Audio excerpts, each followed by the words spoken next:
Saturday, August 20th, 2022, coming to Hartford, Michigan at the Van Buren Poorhouse Museum, it's Ghostorama. Ghostorama is a one-of-a-kind event. It's a paranormal meet and greet / flea market / Comic-Con, car show, and much, much more. There'll be paranormal groups, the Ghostbusters, the Mystery Machine, spooky vendors, live band, ghost tour, Jurassic Park, killer cars, food truck, disc jockey, historical museum, kid haunted house, and much more. Van Buren County Historical Museum. That's right, out at 58471 Red Arrow Highway, Hartford, Michigan, 1 p.m. to 7 p.m. It's an outdoor market, which is free to the public. That's right, you heard me. It's open to the public. There'll be a museum tour, $5 per person. Also, from 9 to 11, a ghost tour, $20 per person.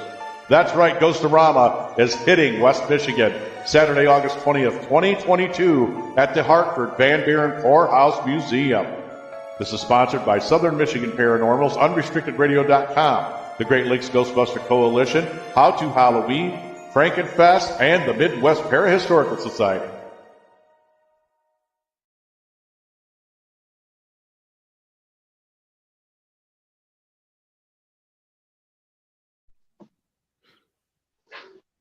Oh. Hello. Hello.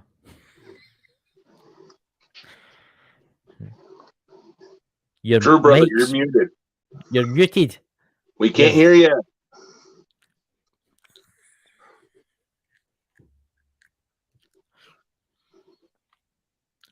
Don't you finger me. What was that lagging for you guys? No, we just couldn't hear you. It lags on my end, so it actually finished on the computer that is normally 5 seconds behind. It finished 8 seconds before this did. So it's like, okay, all right, I got this now. Technology sucks balls, dude. I must say, your trailer was very, very good. Thank you. Thank you.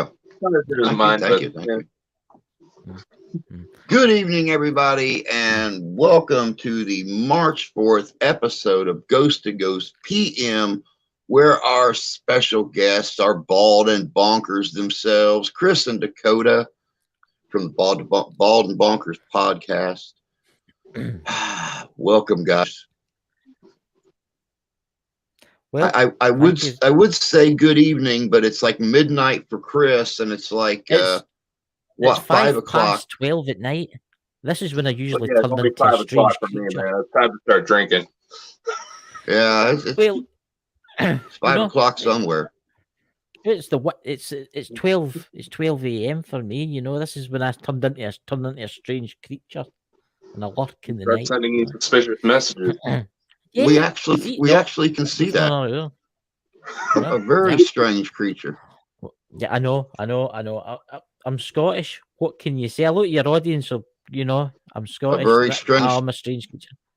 He turns into sheep squatch. Oh no! You ever seen a haggis? No, that's the haggis. We're hunting them down. Oh my God! A haggis squatch. You always look like haggis. Oh, haggis. I'll tell you something new. Haggises are very, very hard to capture. Strange animals, and you can only catch them between 12 a.m. and 3 a.m. at night. You know that's because they're normally sitting on podcasts from America. Oh dear God, I just don't know. Dakota looks very interesting tonight. Hey, Devilish. Hey, Specialist. What's up? Joe, Jay, KG, Tactical. Welcome, guys. So how you guys been doing? Oh, I'm amazing. It's brilliant, absolutely brilliant. Been busy. Well, he's always busy. He's always busy. Yeah. This is the thing, guys. You know, he runs Bald and Bonkers Network. Oh, I days I come on what do you call it, a Saturday and Sunday night and speak a little. I'm the brains looks. He's the personality. Yes, I'm the personality, the mad one, the mad Scottish guy that all the girls like. By the way, they go for my accent and they come for this lovable guy here. He does all the technical stuff. You know, there's got to be somebody like me. Yeah, I mean, it's good to have a role in life. I mean, Yeah. Right. so you guys both want to take turns talking about your network, what you guys talk about, some of your interesting guests, stuff like that. Well, I'll hand you over to my co-host first. Oh, where do we begin? There's a couple more interesting ones that Chris doesn't even know about quite yet that are in the. We got them on the line, just trying to reel them in. But yes, with Bald and Bonkers, it is a paranormal based show.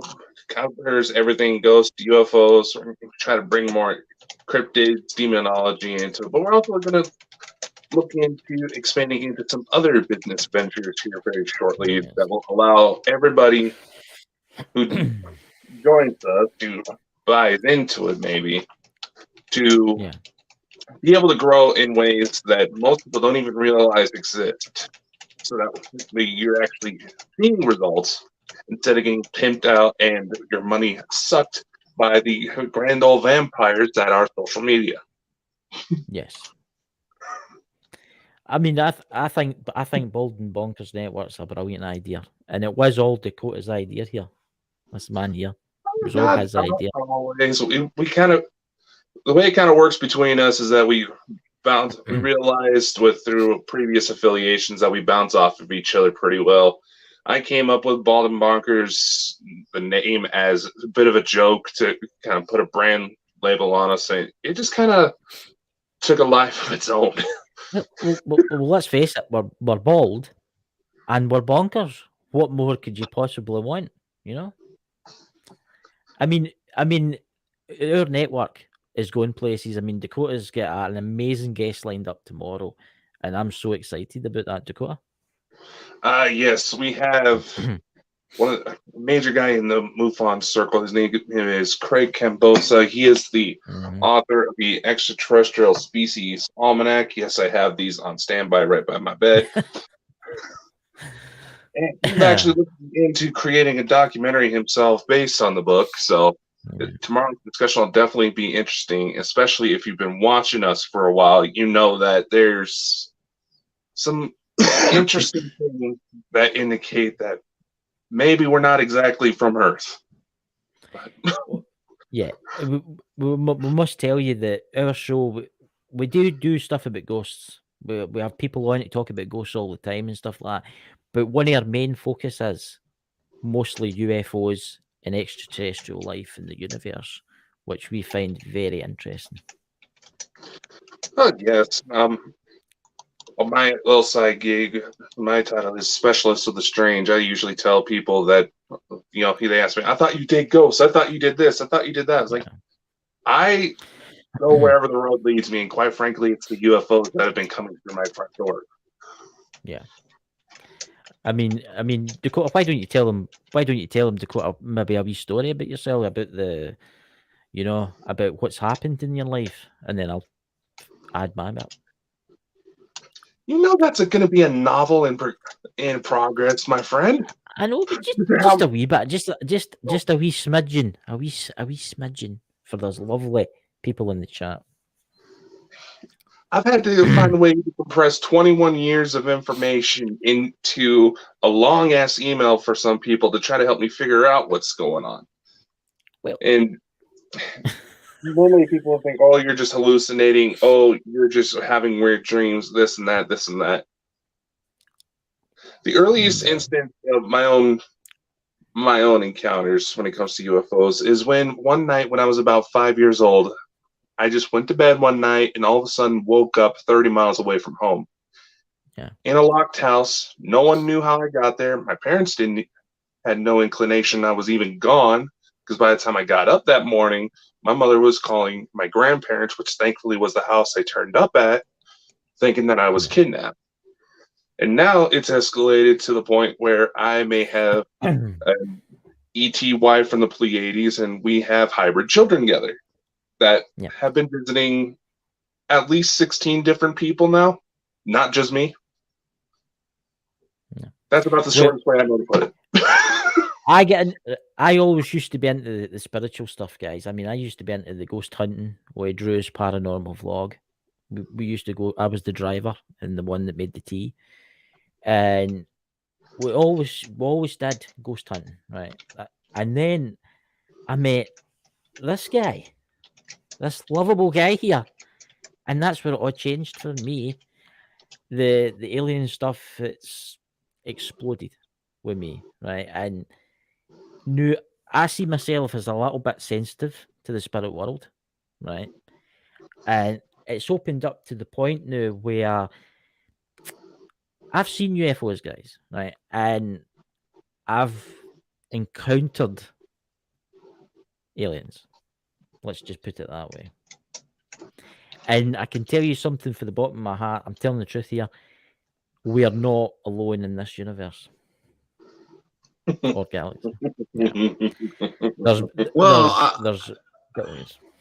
I mean, if you look at the vastness of the universe in itself, it would be, oh my God, it would be such a concession of mankind to feel that out of, 10,000 billion stars out there, that there are not other life-sustaining planets orbiting some of them. I mean, that would just seem inconceivable.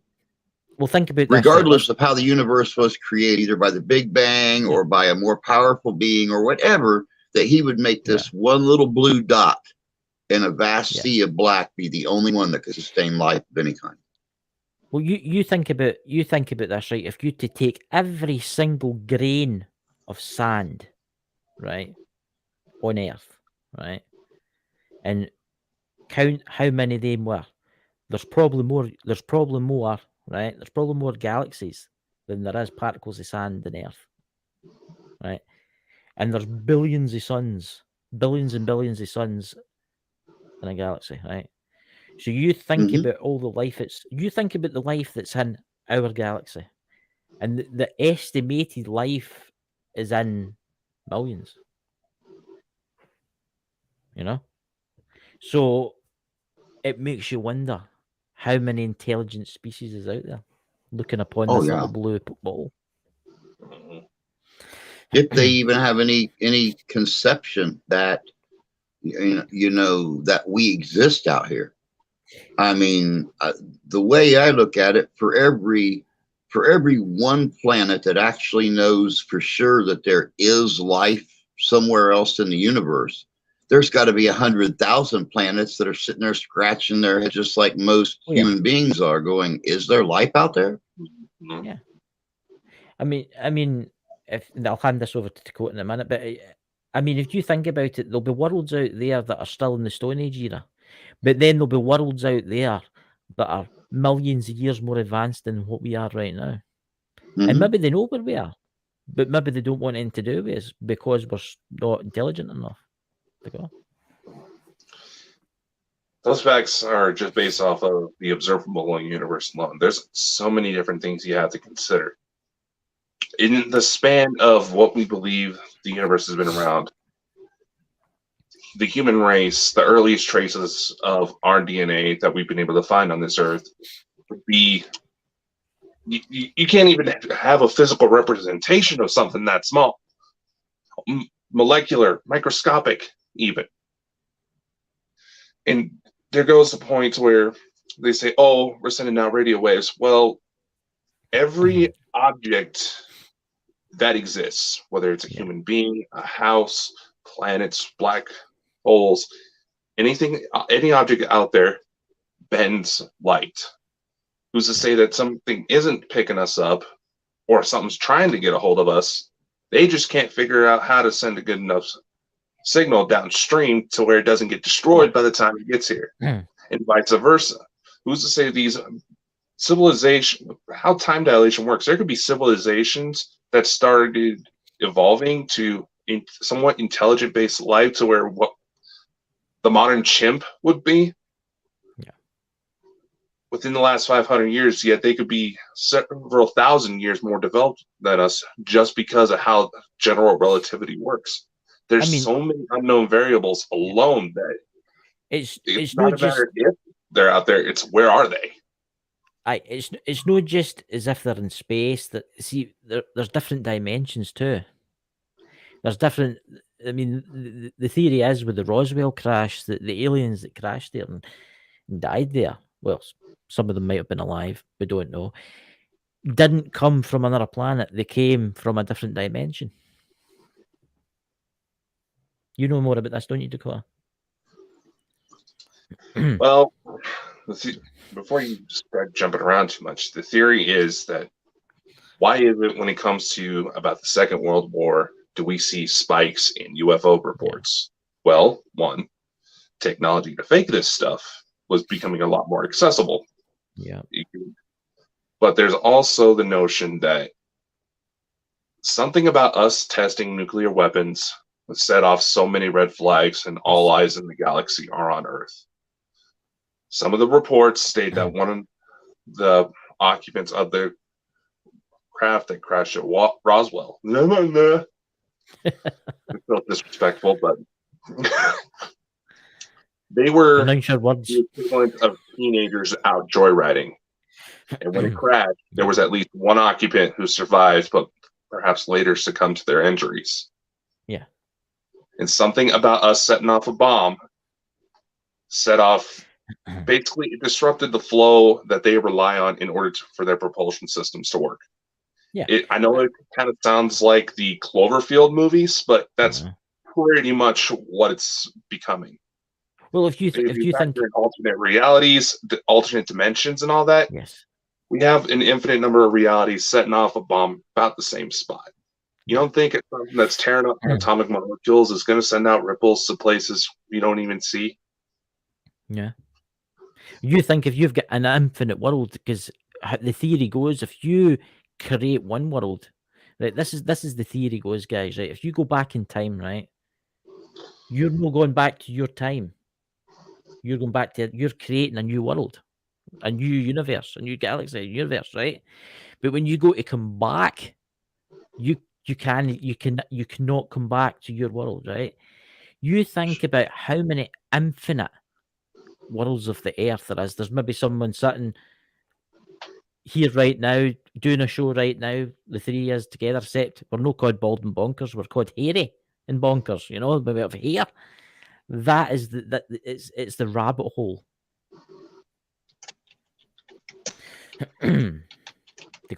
So actually quite interesting that you mentioned that, Chris, because that was one comment I was going to make just a few minutes ago is, okay, let's totally just throw off the table for just a minute. Life on other planets, only one dimension. Right. Albert Einstein proved that time travel is possible. Yes. So what about humans, or what we evolve into in, let's say, 100,000 years or 1,000,000 years, coming back to see history as it happens? Mm-hmm. Dakota, you want to take this one because it's so complex. Here's the thing that a lot of people really need to learn the distinction for.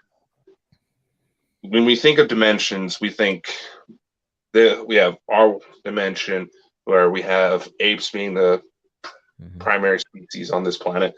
Then we have another dimension there where it's a planet full of fluffy bunny people. It doesn't exactly work like that. Yeah. This is where you have to get into mathematics, physics. It still works, and it may actually explain a lot more. Right now, it seems that our three-dimensional world, three spatial dimensions, is the lowest that life can sustain itself. Yes. And we're just merely, like, you take a box every side of the box is a different reality, a different world. It's still all part of the same thing. Yeah. It's complex, but it's not complex. I see what Drew was saying there, right? He's saying that time travel, right? Excuse me. Right, time travel, right? Say I've got a time machine. I'm in my time machine right now. Say my chair takes me back to any point in history. It takes me forward to any point in history, right? But here's the point. This is the problem with time travel. If I had to go back to, say, 1865, right? I would go back to 1865, right? But it wouldn't be the reality that I left. I would have created another reality of 1865. So then I would be like, oh, I better go back. I better go back to 2022, March 2022. So I go forward to the March 2022, but it wouldn't be where I came from. It would be from where I left. And it's when you go, man, you can explain things better than I can. Let's try to use an example from pop culture, and this is why I reference movies all the time, just because it makes it a lot easier to understand. Yeah. Actually, I'm kind of working on that right now. I understand what he's saying. It's like this line is our time, and we're clear down here on this end, and we decide we want to go back to 1865. Yep. So let me get this right. So I'm doing this backwards. We go back, and when we go back, we cause a new timeline. You cause a new timeline.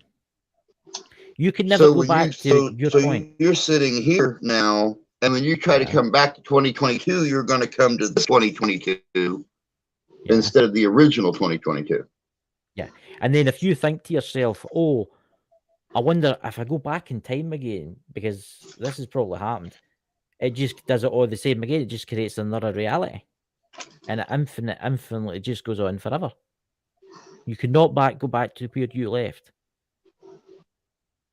Well, another analogy for this, I'm sorry for laughing earlier, I was going to try to mention the plot for Avengers Endgame, and all of a sudden someone with the username of Thanos shows up in the chat.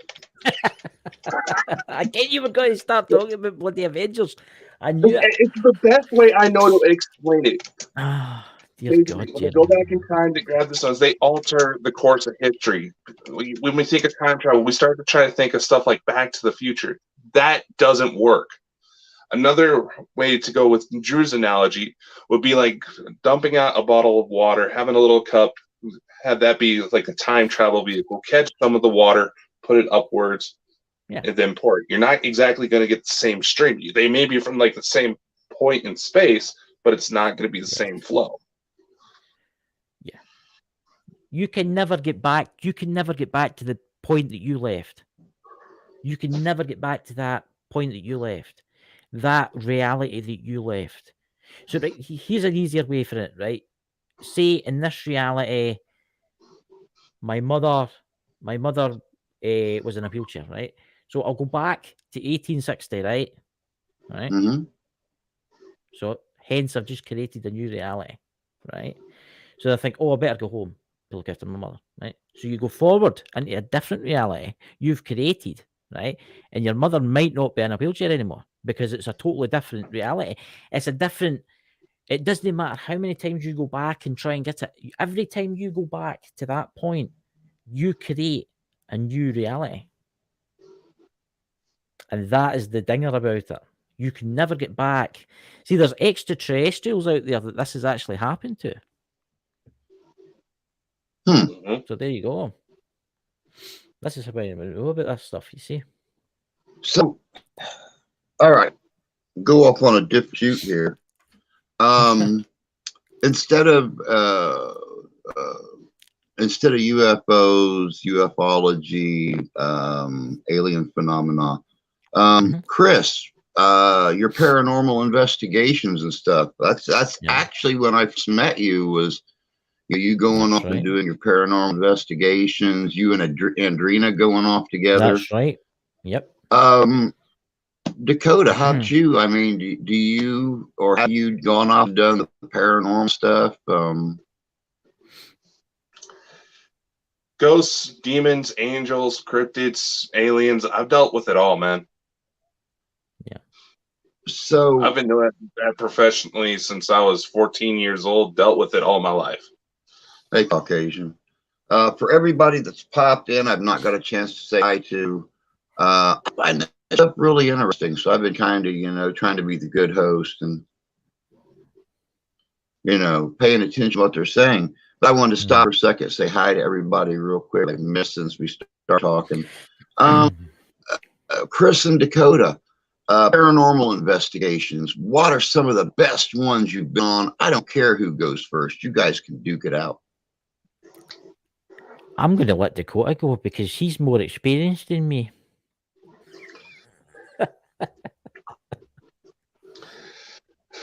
Oh, what do I pick?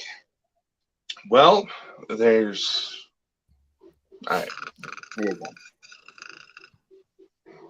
This was a case I worked years ago. It was a private home. The history of the location itself, there was a decapitated woman found in a ditch just not too far from the premises. There was at least 2 murders, a suicide. A lot of messed up stuff going on in this place. Shadow movement. The house itself was in such much of a disarray. It looked like one good windstorm could knock it out. Now, we go through. One of the reports of the activity was that the ditch outside would start glowing. And well, I found that kind of funny because this town, it's just outside of Hampton, Idaho. It's out in the middle of nowhere. Easily looks like where a mobster would take people they would wrap up in blankets to dispose of their bodies.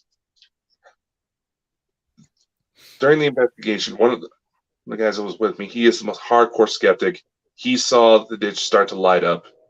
There were voices that we got down into the basement of this place. We found it sealed off well. Now, you stand anywhere near it, you just felt like you were about to get sick. Something would just start draining you. There would be like this red aura coming from it. Later during audio review, you hear a woman's voice, somewhat of a Scottish accent, but this was part of the area, was part of the kind of an offshoot of the Oregon Trail, which I found funny because there's another location on it that has the glowing ditches. It kind of sounded like she was a bit of a heavy smoker, but the voice clearly said, "My body's in the well." A little bit later, that well was opened up. A woman's skeleton was inside. Wow. Really? It was old enough to where we couldn't place the owner of the place on potential murder charges because she was in and out of jail quite a bit, but it fit around the same time frame. Then there was one case I dealt with where a family was dealing with so much dark activity at their home, they were trying to move across country to get away from it. And as I'm on the phone with the father, I hear a child's voice in the background saying, and pardon my language, but I'm saying this for historical accuracy. Oh, of course. You put down that fucking phone before I kill you, bitch. That was a 7-year-old. What it sounded like. Now, there was a certain activity that possibly links it to an incident Chris and a few others from previous affiliations were a part of that also centered around me. But right around the same time that about the estimated age of this child, the father revealed to me that his wife did have a miscarriage. And this thing maybe scalping souls of miscarried children. Good God. Yeah. Yeah. Wow. Well, So, Chris, anything to top that? actually, I say, well, I've not got any scary things that's ever happened to. I did grow up with a ghost in my house. I do have one in my house. Everybody's got a ghost in their house, right? You know, and he's in here now. I can sense him. I can feel him. Robert. He's always about. He finds it very interesting, by the way. He does live stream now and again. When I do the live streams, you'll see a wee orb usually floats across my head. That's my little friend. His name's Robert, right? He sometimes comes in. I stay in a rural Scotland, okay?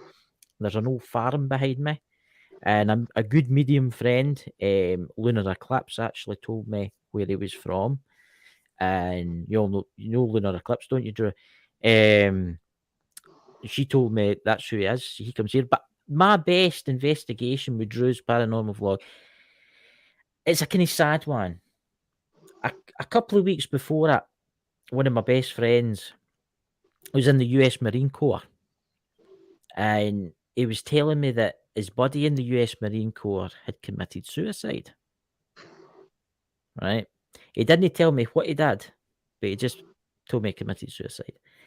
So anyway, 3-4 weeks later, me, Drew's paranormal vlog, were at a place called New Lanark in Scotland, and it's a kind of big woolen mill where all the textile industries used to be, and it's a river. Well, we're down there next to these buildings that were built in maybe the 18th century, and we had the ghost box out.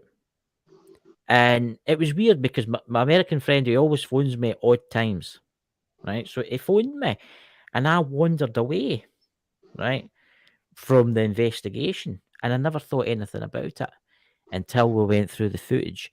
They were talking to someone on the ghost box, right?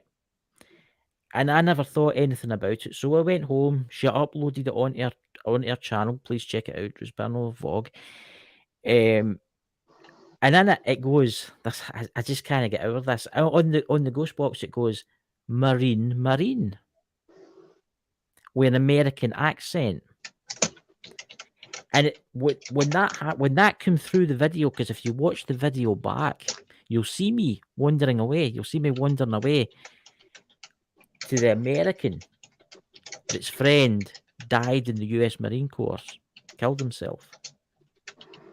Now, what is the odds in that happening?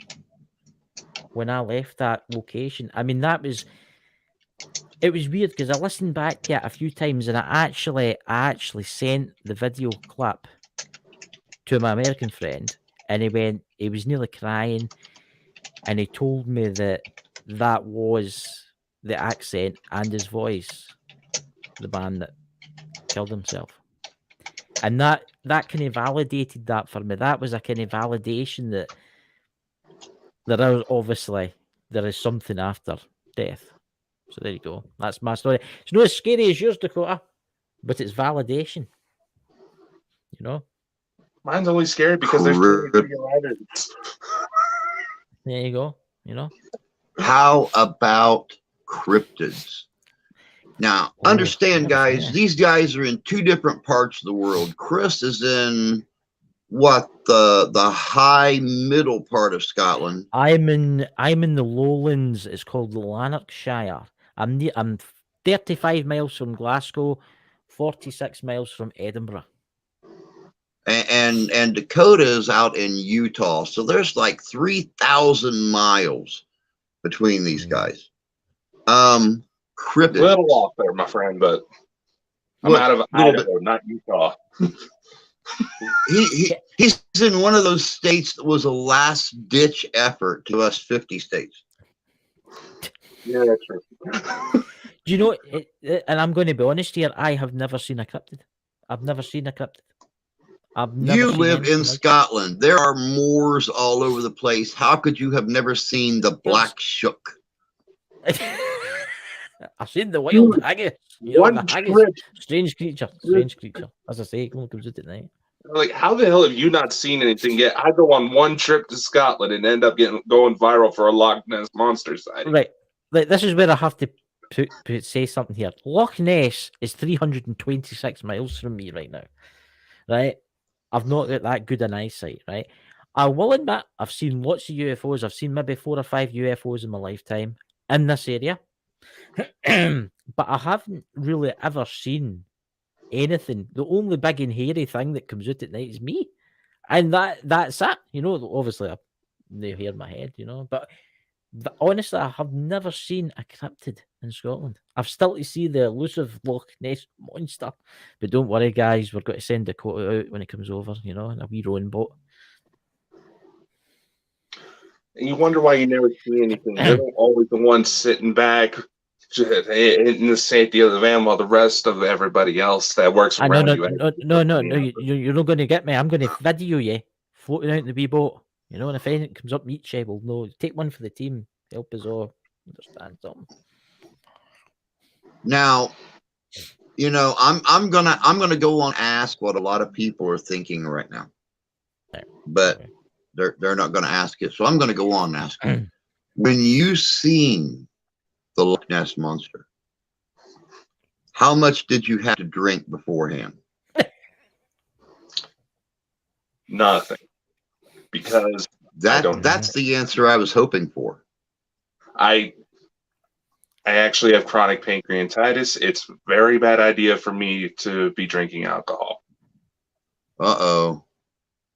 Yeah. And no taking him to the pub for dinner when he comes over. Yeah, if I'm ever in a drinking situation, I'm usually a designated driver. So no, I don't drink. I don't use any drugs. But I thought at least 5 things moving in that water when I was out there. And I got a couple blue UFOs, but that's about it. I've been to Loch Ness a few times. I've been there, and I've been all the way around about it. And maybe I'm just it didn't want to show itself to me that day. You know, I never. There is a whiskey shop next to Loch Ness. You sure you weren't drinking anything, Dakota? Okay. Exactly. Wait a second. I'm not going to make you succumb to Chris's verbal abuse. I'm going to ask this question. What exactly did you see? All right.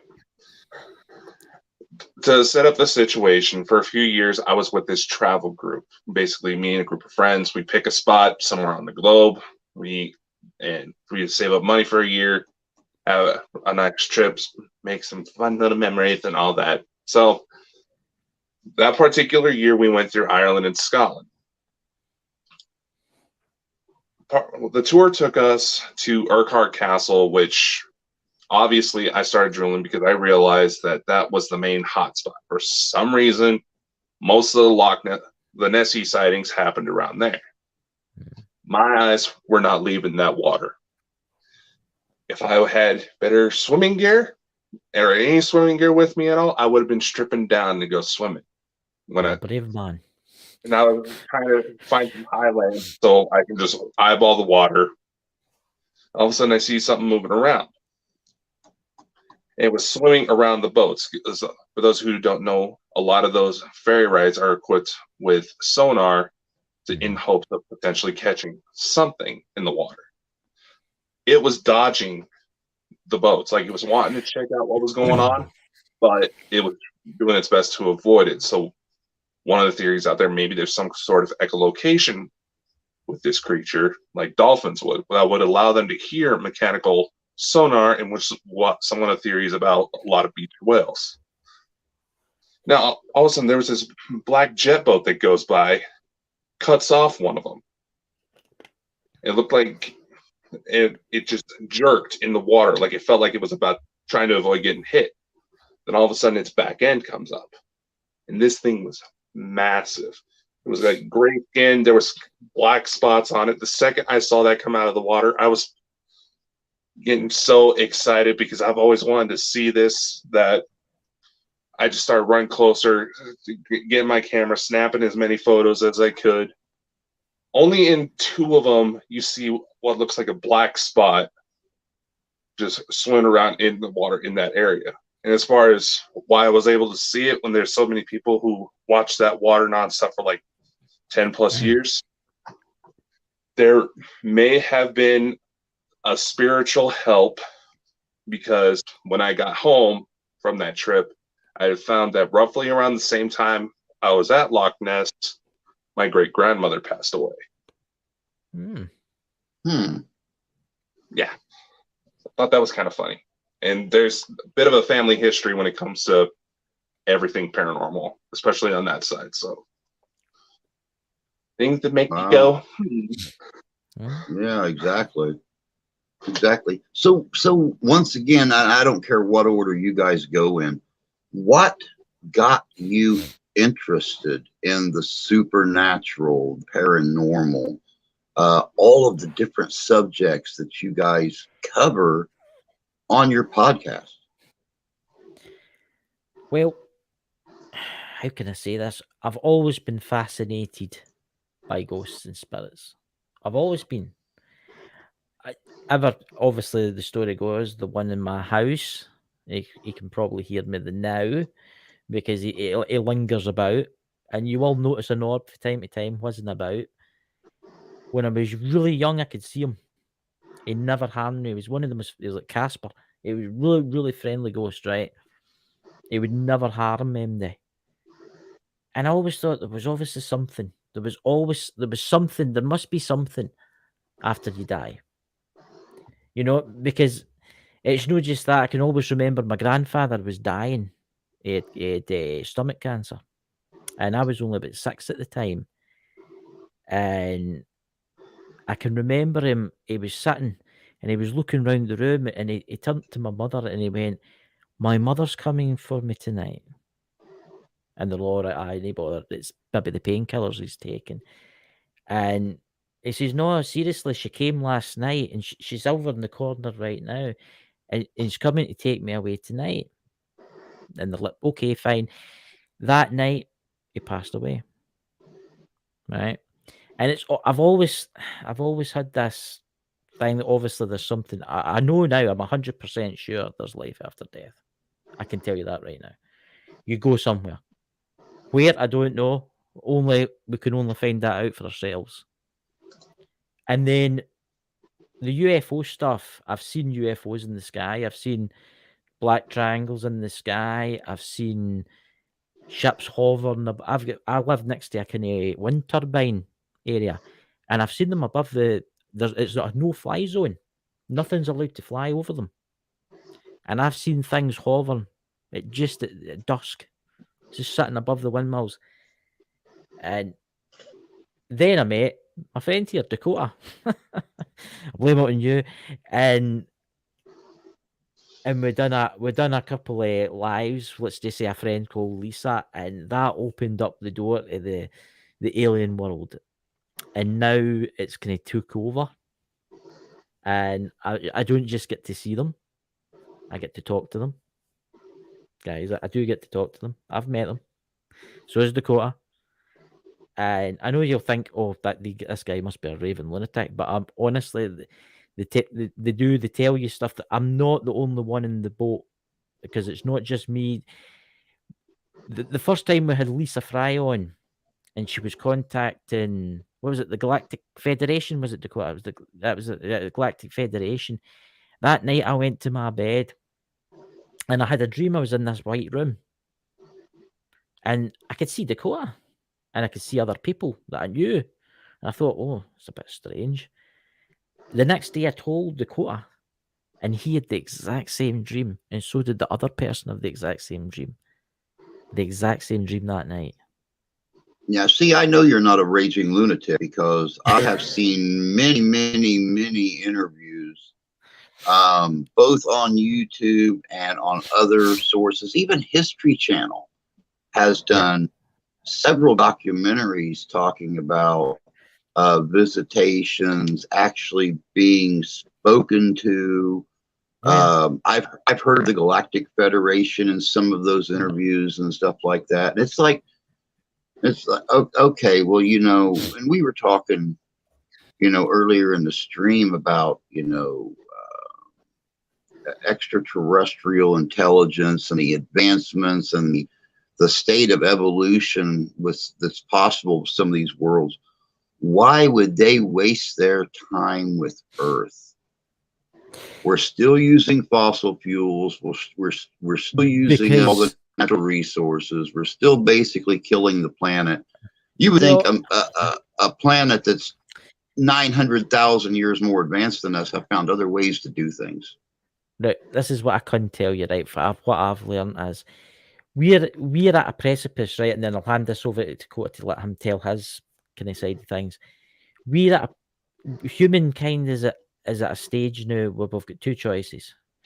We can try and save this planet and stop all these wars and stop killing, and we can start going out into the stars and being among the other life forms, right? And they're willing to help us. They're willing to help us, but we have to take the first steps. We have to take the first steps.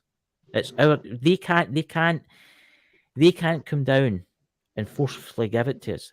We have to make the first steps, right?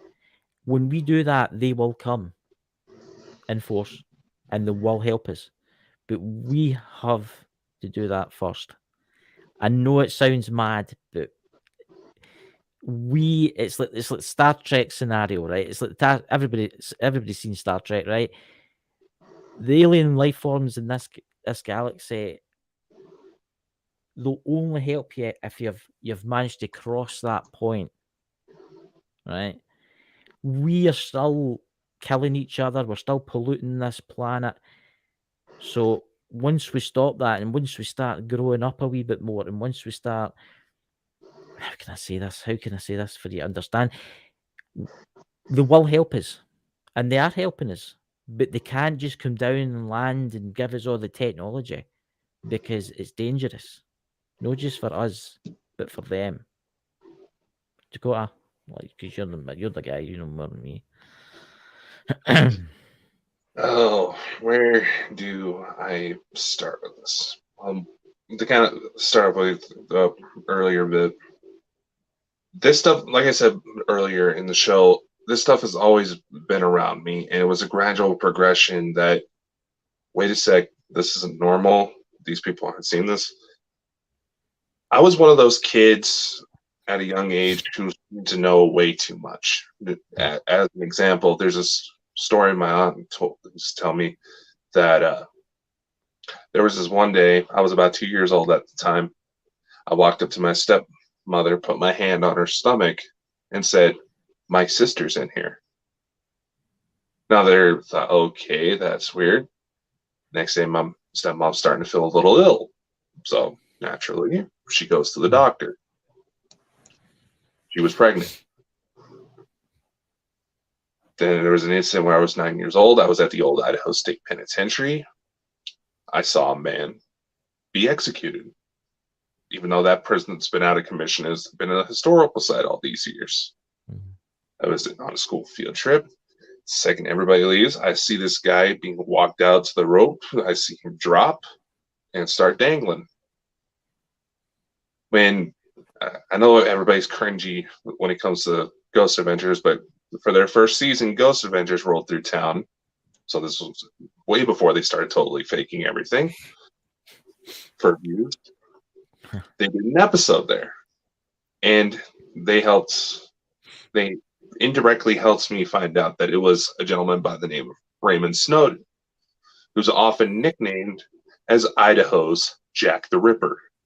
Who was executed for a brutal murder of a woman that, short version of the story, sounded like he was making a move on her. She wasn't taking too well to it. He got ticked off and killed her. He also bragged that he killed other people, but you look at the story, it kind of sounds like somebody who's trying to talk tough so he doesn't get shanked in the prison yard. With Snowden in particular, the story goes that when the rope dropped, his neck didn't break like it was supposed to. They're suffocating to death. And that he, apparently to this day, you can still hear what sounds like a person struggling for air if you go to that part of the prison. Okay, he's not the one I was thinking of then. Okay. Well, I was thinking of one that they dropped. His deck didn't break, so they picked him back up, set the platform again, and dropped him a second time. So when before his neck went up. Then there was an incident where I was 12 where I was kind of in a messed up spot mentally, attempted to take my own life. Something intervened. After I tried it, I remember being taken into this void of blue light where I wasn't able to move, but it seemed like the space around me, it looked like I was deep underwater. The best way I know how to describe how the light was moving and flowing. All of a sudden, there was this man that appeared in front of me. Kind of had long, dirty blonde hair and what looked like a white robe. And that's all the detail I can make out of it is he seemed very blurry. He walks up to me. I didn't feel any fear or anything like that. It was like this being was concerned about me. So after he comes up to me and says, "Dakota, there's someone here to see you." And this is a bit of a... You keep talking. I'll be back in just a second. All right. No problem. I was just about to say, Drew and I were actually talking a little bit about this incident earlier today. So he comes up and says, "Dakota, there's someone here to see you." He steps aside, and all of a sudden there's this little girl behind him that's just bawling her eyes out. First thing I notice is that this little girl looked a lot like me. She runs up to me, crying, and says, "Daddy, please don't do it." Now, mind you, I was 12 years old when this happened. Most of the reports I came across in trying to figure this out, where people saw their kids before birth, the mother was usually pregnant at the time. She may have not known it, but that was the case. I was 12 years old. It was a couple more years before I even had my first kiss. Obviously, if someone was pregnant with my child, they had some explaining to do. Yeah. But by 14, I started getting into ghost hunting. Then it wasn't until recently that same incident with that little girl started to, with that Lisa Fry interview that you mentioned earlier, that it started to evolve that maybe there's an extraterrestrial influence. And like I said, when I was about 5 years old, there was an incident where I ended up 30 miles away from home one night and no one had any clue how I did it. For a 5-year-old to just get up and walk out of the house and end up 30 miles away, that's awfully impressive. Yeah. So it just became a gradual influence. It's always been there. It's more along the cases, okay, yes, this stuff is happening. How do I validate it? And you can actually go on my channel, Specialists of the Strange, where I attempt ET contact sessions using spirit box methods after I did a documentary that tried to look into why it seemed like so much involved with extraterrestrials and spirits seemed to overlap. Yeah. Where all of a sudden there's a bunch of messages saying, "Daddy, I love you," Pleiades, Starship, Sun, and there's even an incident where I remember being taken one looks like a hospital room. There's a woman laying in bed. That same little girl I mentioned earlier is sitting there with a woman that's holding a newborn baby. She sees me and says, "Daddy, come meet my new baby brother." So, like I said, there's at least 21 years of information of it becoming, okay, I'm a weirdo. How do I prove it? Well, I would like to add that I've experienced this woman that he's encountered, right? And before I even knew what she looked like, Dakota says, "Is this the person?" I mean, I do like kind of astral traveling. It's weird how you do it. You get your meditative state, and you just leave, and you can go different places. But I've encountered this young woman, and when he showed me the picture, it was her. It was her. 100%. It was her. Just to clarify, how there was a picture of this woman in the first place. There was an incident with previous affiliations that I try not to name without absolutely having to, just because of how we all fell out, that we all ended up getting attacked by a really nasty entity that could very well be the world's first serial killer. And all of a sudden, at least 15 other people came to me saying they saw this little girl. I was able to run some photos through some AI software in order to generate images and showed it to these people without going into detail of what was going on. And judging by the fact that had some of them not been wearing glasses, their eyes would have popped out of their sockets from pure shock. I was pretty accurate in their rendering. This one being one of them. Yeah. I must admit, I was shocked. I was shocked because she looked exactly the same as that image. And I can't explain it because I'd never seen that image before. And when I did my astro traveling, I don't know if anybody in the chat knows about astro traveling. Have you ever tried it, Drew? Astro traveling, it's like you talking about astral projection. I just call it astro traveling because I used to always make it to the end of my road. That was as far as I could usually get, is to the end of my road, right? And then obviously the alien stuff, and then I've been to the Akasha records. I've seen the Akasha records. I've not actually had a look at it, but I've been there. I've been to many different places, and it's no all on earth, by the way. When you astral travel, you can go anywhere you want, but it takes a lot. It does take a wee bit of help. You need a wee bit of help. I get help from somewhere, but that's, Dakota does it too. Dakota goes traveling, don't you, Dakota?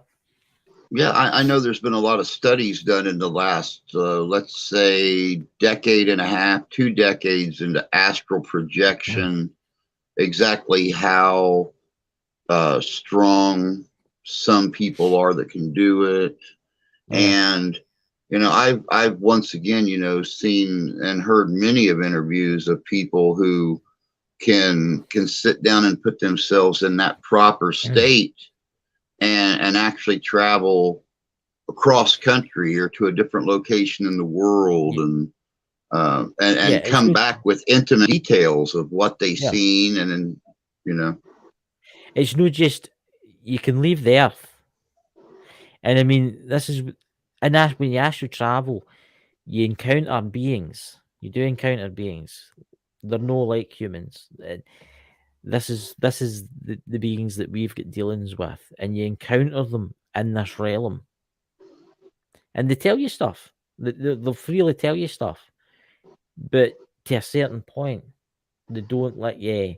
I mean, the last time I did it, and I can't get my head around this place. I went to this realm, and it was so strange, and it was like I was standing on like a meadow, right, with beautiful flowers everywhere, right?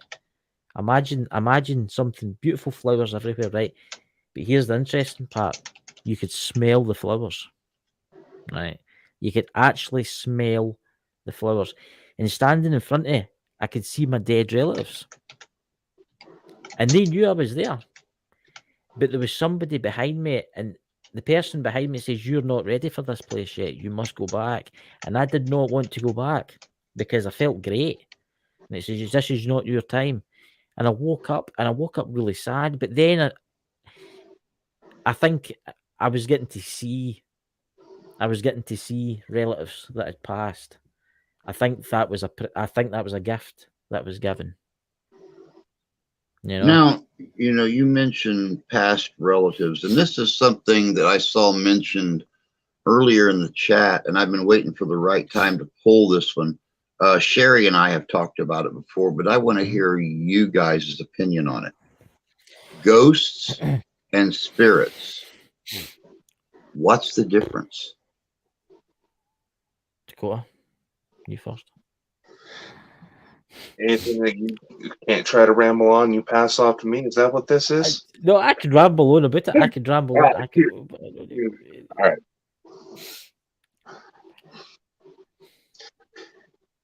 how do I put this? Ghosts and spirits, they're basically the same thing. Yeah.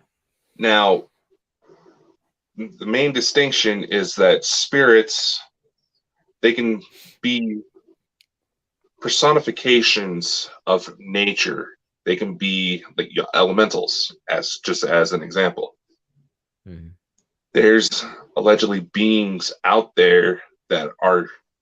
There's just one out of that extraterrestrial species almanac that I really want to ask about when we have the author on our show tomorrow, known as the Lady of Light. Oh, yeah.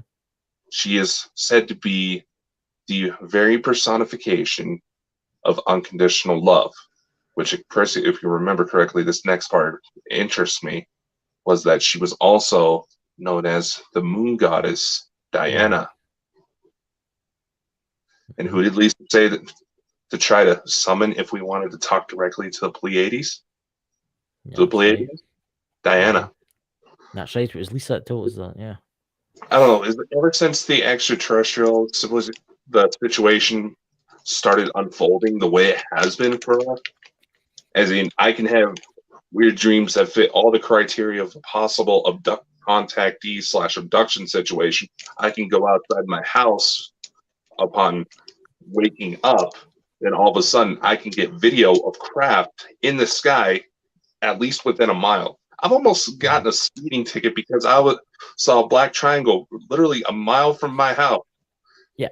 As I was coming home from work, and I fucking gunned it to try to get closer. Little did I realize there was a police cruiser parked underneath the triangle. And I was so excited at first because I do have contacts in local law enforcement that do tell me these stories when they see that type of stuff. I was like, yes, credible witness. Yes. Yeah.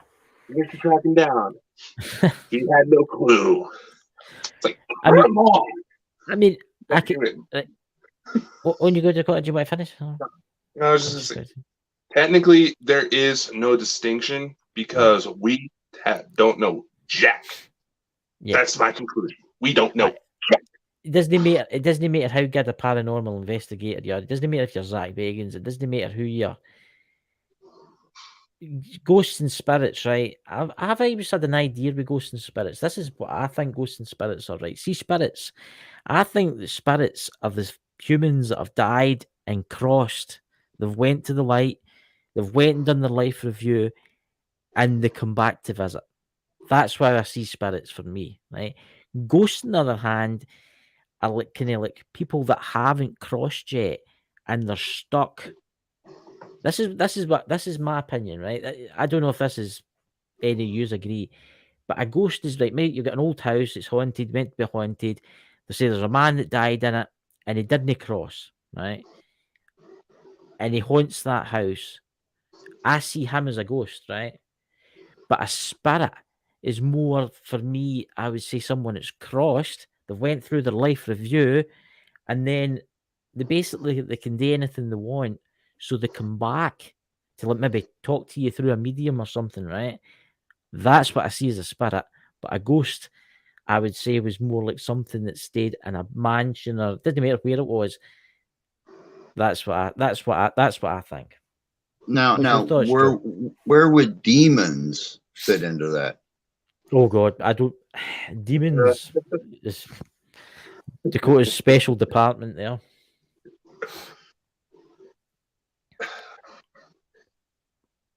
Normally, people would consider demons as forms of spirit, but the thing is, humans can become demons, and it's not just because they were bad people; is that they were corrupted enough. If you actually look at some of the backstory, the lore, or however you want to talk about some of these entities, yeah, they were blood humans at one point in their life. Then something happened. Twisted souls. They're called twisted souls. That's one label for it. But there are essentially. I did an interview with Chris shortly after he and I first met when it came to this stuff. You can basically put demons into 4 different categories. There's the fallen, Lucifer, Satan, Beelzebub, all that. there's the created, Yep. there's the birth, Mm-hmm. and there's the ones from before. Yes. Essentially the dinosaurs of hell, for lack of a better word, the ones that were there before Lucifer. No. And they are ones you do not want to mess with. I mean, I've got friends that are demonologists and stuff like that, and I've always asked them this question once. One of them's actually called Danny White Wolf, and I actually asked him about this, and he was telling me that a demon has to follow by a certain rule. They've got their own rules, right? So if you use like the Bible or a religious thing, and you say you've given me your name, you've got the power over them and stuff like that, right? A twisted soul's different, but because a human has went basically in the same road as a demon, right? They've actually can do more harm than a demon can do. That's what I've been led to believe. I'm not an expert. Dakota's, he's more an expert than I'll ever be when it comes to demons and stuff. What's your thoughts on that, Dakota? I mean, you hear I'm trying to go here. Demons follow a certain rule, whereas the twisted souls can break the rules. Yeah, I honestly, with what I've seen personally, I don't believe there is any rules that aren't governed by something else. When it comes to, it's a touchy subject that I'm careful about talking about, because the whole cliche about talking about it can bring about it. That's what I was going to say. But this is what I have to tell the people in the chat. Like, see, demons, right? They're very rare. It's no like Zach Bagans, right? It's no like the Ghost Adventurers, where every single location he turns up in has got a demon on it. I mean, it's ridiculous. I mean, they're very rare, right?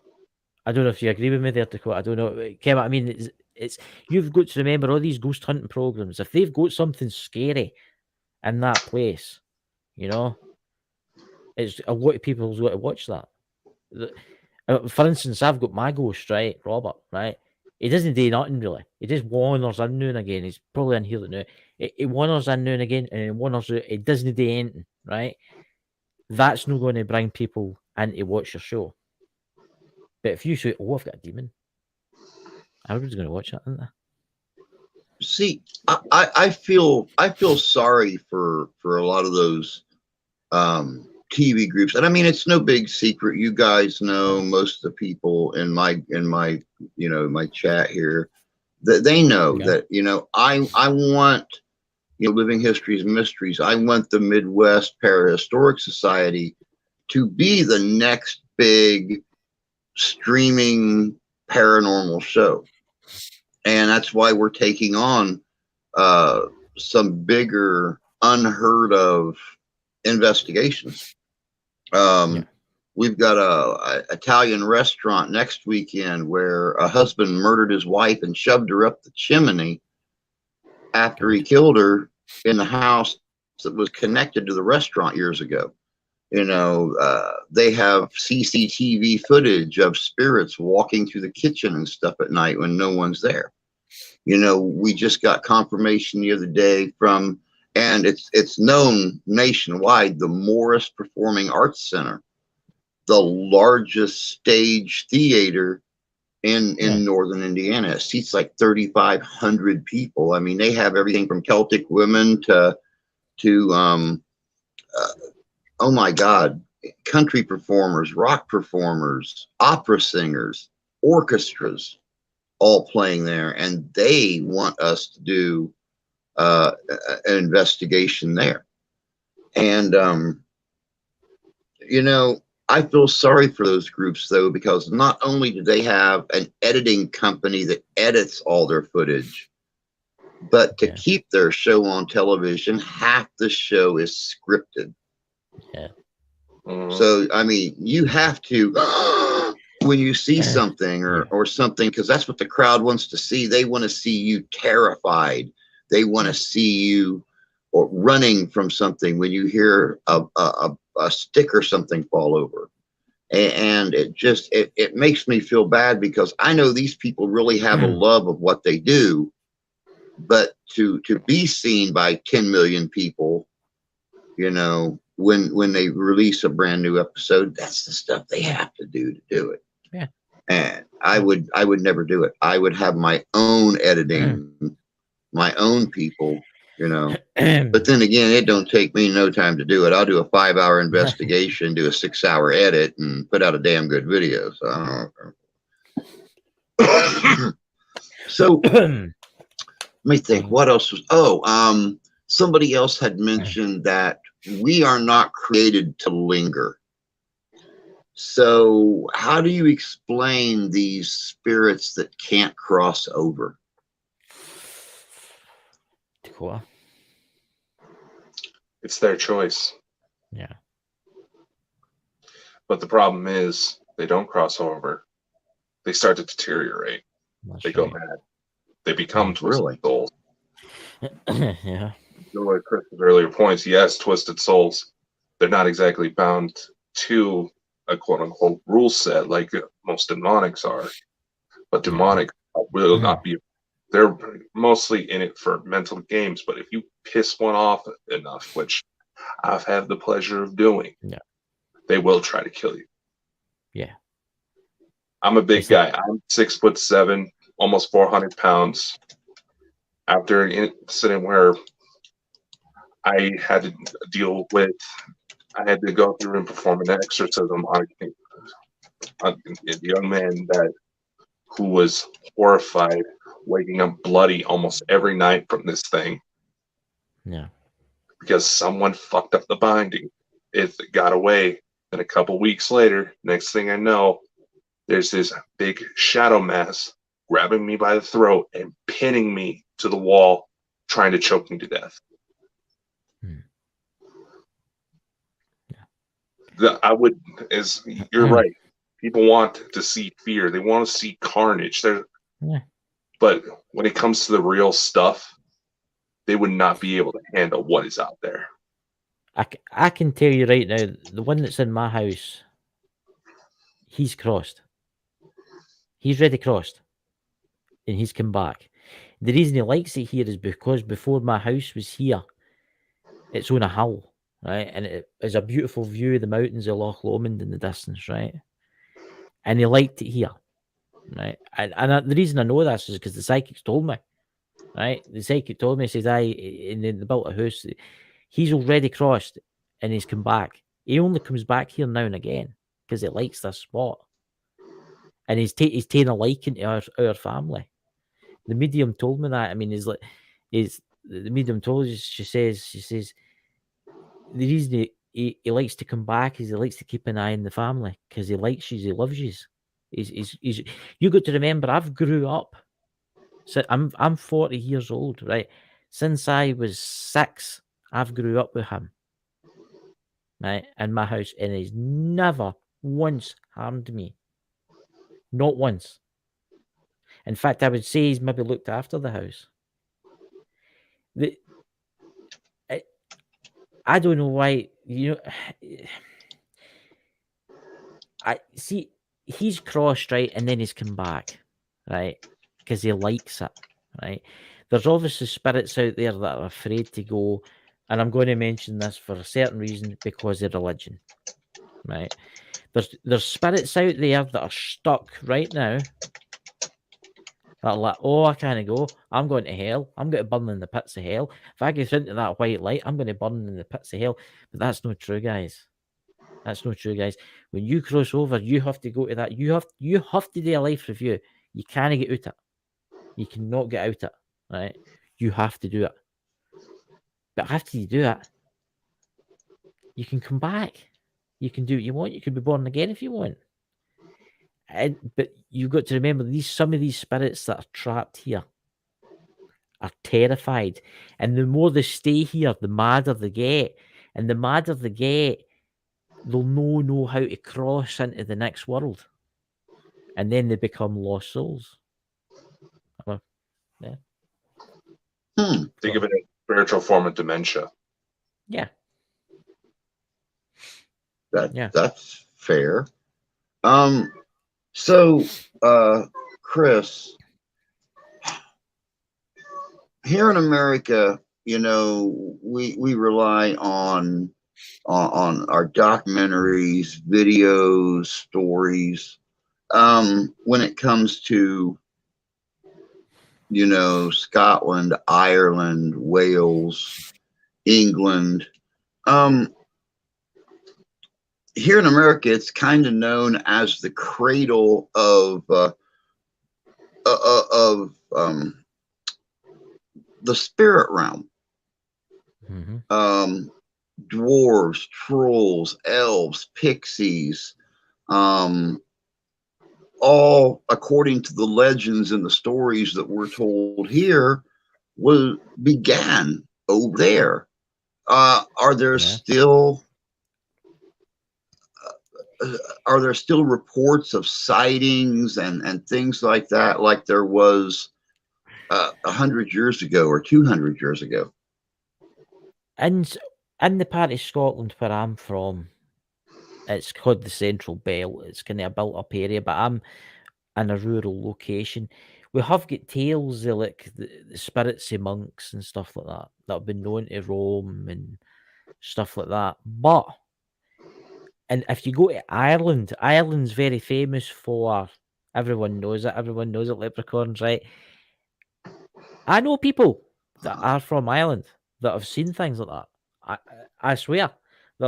These people are totally did not believe in the afterlife, did not believe in this. And they says to me, one of them says to me, says, I was out a walk in the woods in Ireland and I seen this little guy. He's a wee creature. And he was walking through the woods, you know? And then I looked away and he was gone. And I know people that have said they've seen fairies and stuff like that. It's in elementals and things like that. Yes, Scotland still got those kind of things, but you need to go looking for them. You need to really go looking for them. You'll not really get them.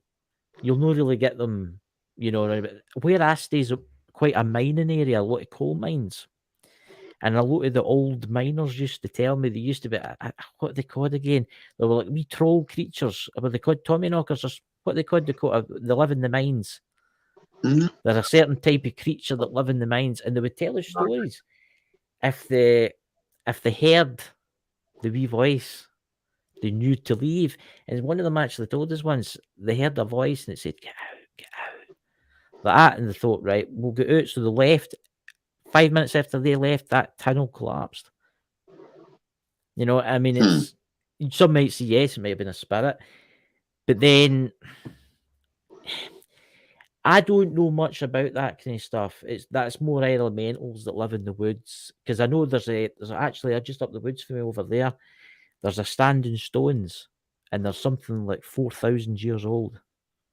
Yeah, and I know that's got a lot of like just weird things happen there.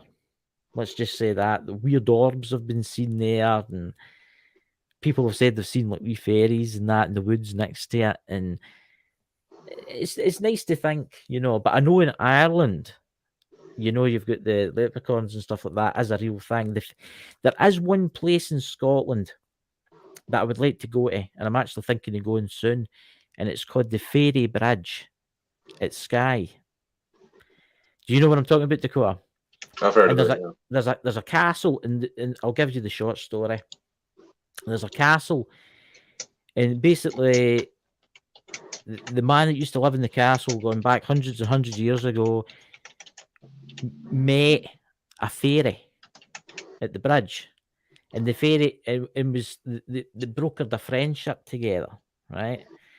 And the tale goes is the fairy king, the one in charge, the fairy king, says to the king at this time, says, "Well, I tell you what, because you've always looked after our land and protected us, we'll give you this flag. And every time you raise that flag in an event of emergency, we will come to your aid." And there was a few times the castle was attacked, and this is going back like 1,000 years ago, and they put the flag up, and somehow the armies just retreated, and they've actually got the flag inside the castle, and it's called the Fairy Bridge, and it's just down for it. I would like to go there because that's meant to have fairies, and to this day there's been like weird orbs seen round about that area. So there you go. Yeah, I know there's a lot of ghost stories and stuff that come out of Scotland. One of my favorites is the ghost piper that stayed behind when his ruler went off to battle because they knew that his pipes would carry across the locks if the castle was attacked. Yeah. And it wound up getting attacked and captured. And every night, he would go up to the ramparts and he would play his pipes again to try to signal his ruler and the armies to come back. And the conquering party finally realized what he was doing, and they cut his hands off so he could no longer play the pipes, and buried them inside the castle. And this has actually been proven as a true story, because just a few years ago they actually found the skeletal remains of, I believe, a hand or both hands buried in the castle.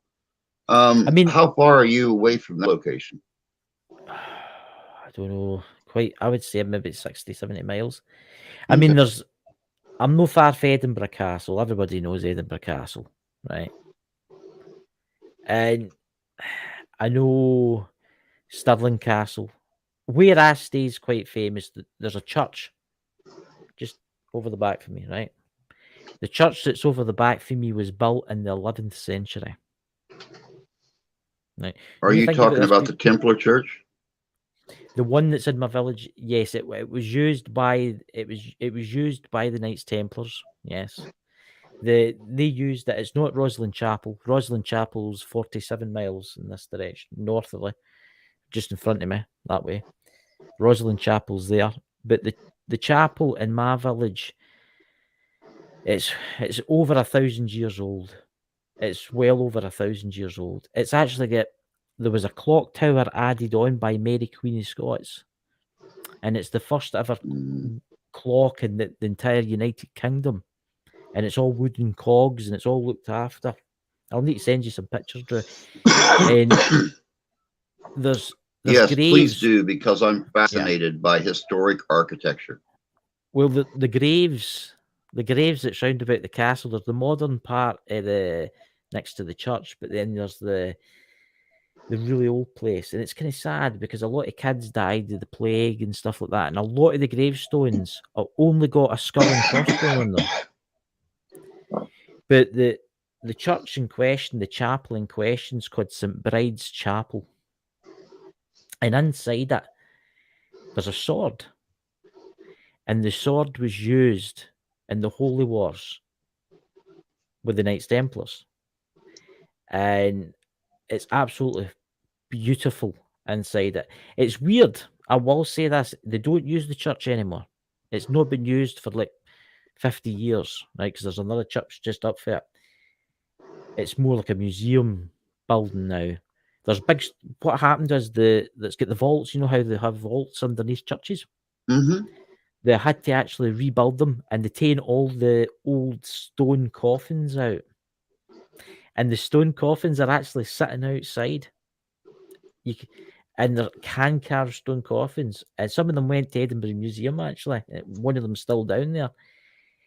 But it's really weird, and I'll tell you why it's a weird building, because it could be like 34 Celsius. Right? We use Celsius over here. And I mean a heat wave outside. You could walk into this place and you would think you just walked into a mobile freezer. Wow. At freezing, right? It doesn't matter, it doesn't heat up, it doesn't cool. It stays at you can see your breath. And it's I've actually got the photos on my phone there. I would need to look them up actually. But it's one of the most beautiful chapels in the world, I would say. But it's got a lot to do with the Templar Knights.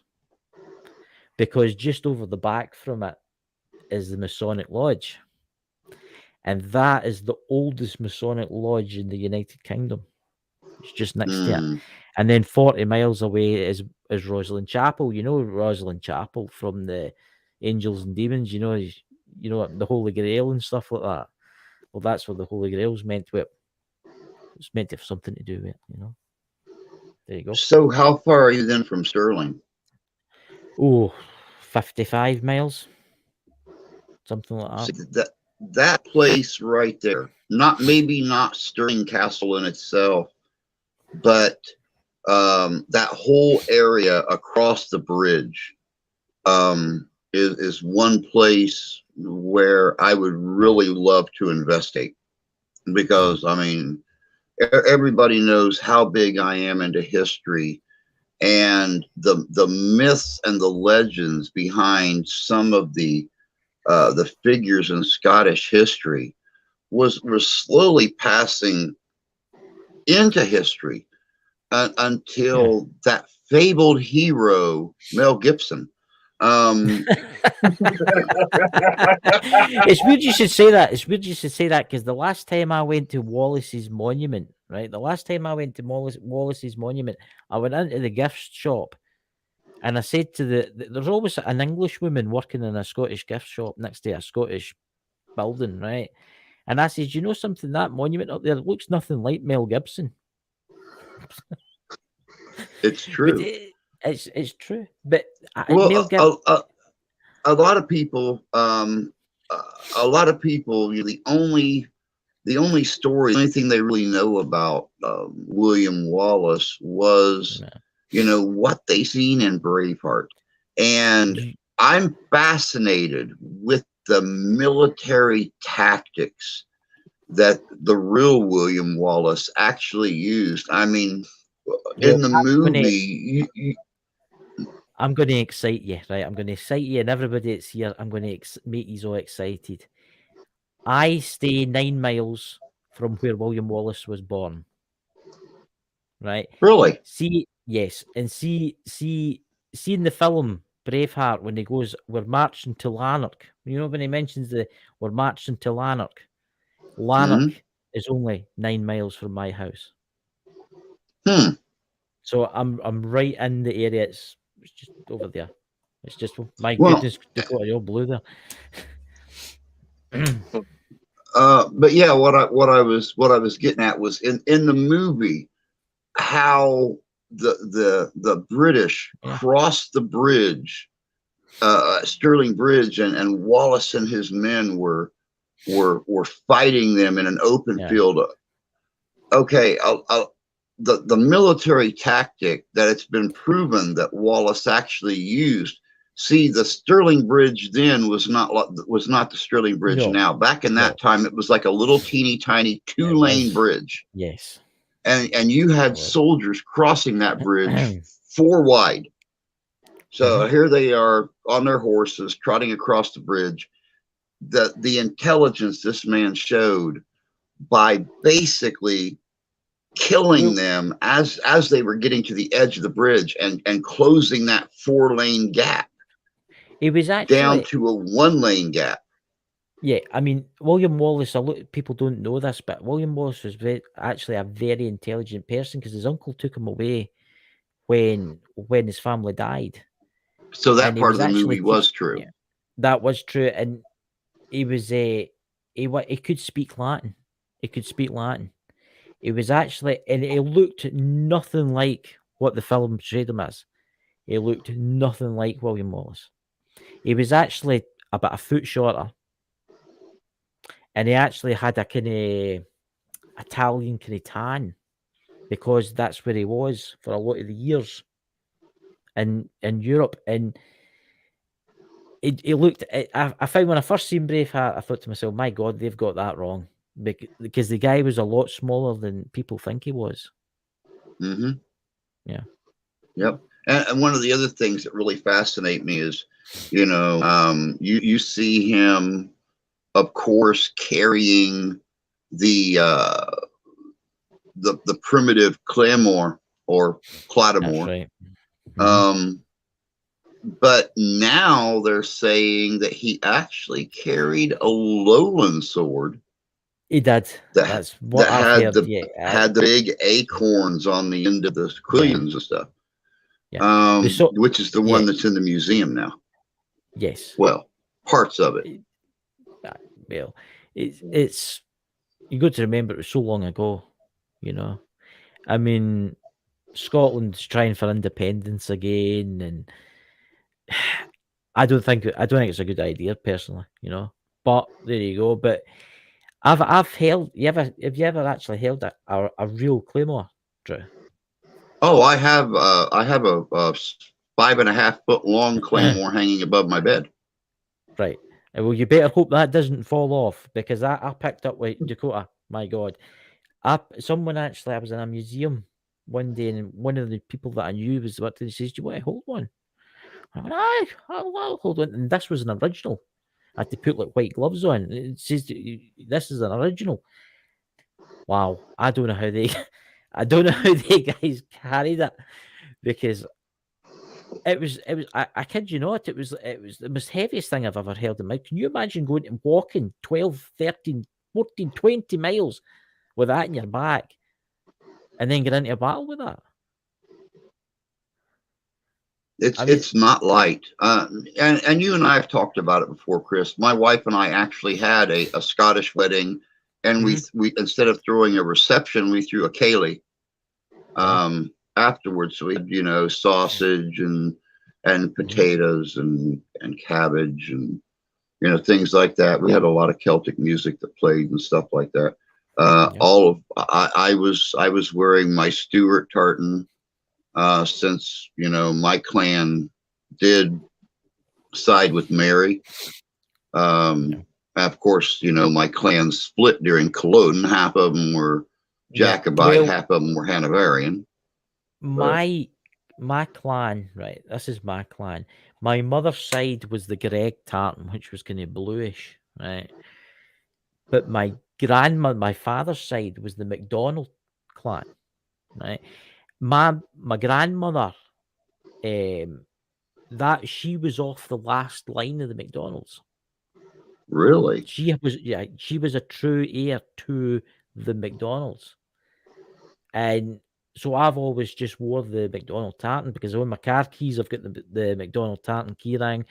I've always had the McDonald tartan, but she was her father was actually quite high up in the kind of Scottish Alligator, or what they were called, and he was killed just after World War One, and that's where it kind of died out, because there was no more relatives except for my grandmother.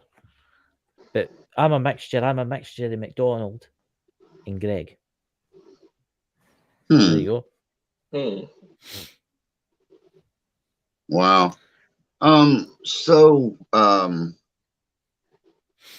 Get off of Scottish history here a little bit. Go back to the paranormal.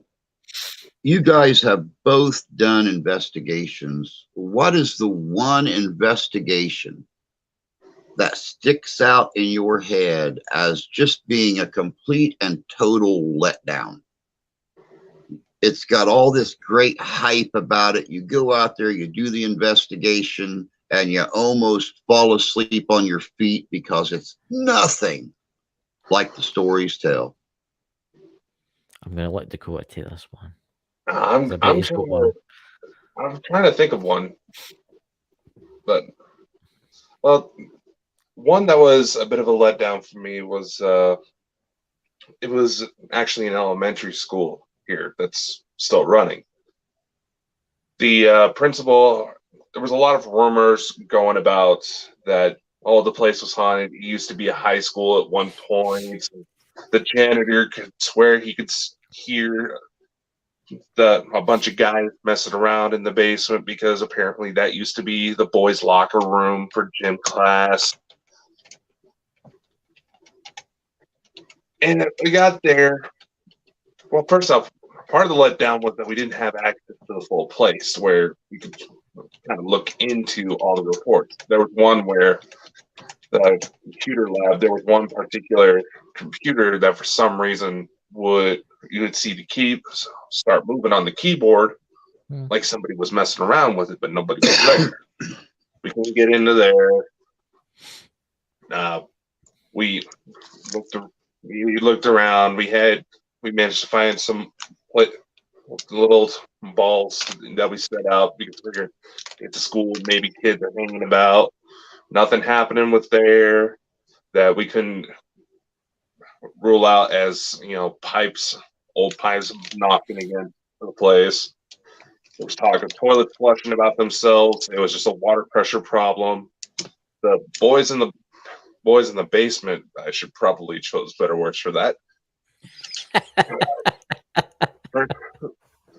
Turns out that was just the water heater that they had in the place. When it would kick on, it would make this constant grrr, and you're getting tired, you're getting bored. It started sounding like there was a bunch of people talking all at once. Then the most interesting part of it was that there was people where there'd be teachers that stay overnight for some reason. They had to grab something, and they swear they hear kids playing outside. As come to find out, some of the families in the neighborhood would take their kids to the school playground to start playing in the middle of the night. There was a couple EVPs that we caught in the girls' bathroom, which was apparently the principal's office at one point. But that's it. Yeah. On the other hand, I don't think I've ever had a terrible one. Everyone I've went to, there's always been some bit of evidence. There's maybe been a EVP, and I mispronounced it there, Dakota. I've never had a total disaster, you know.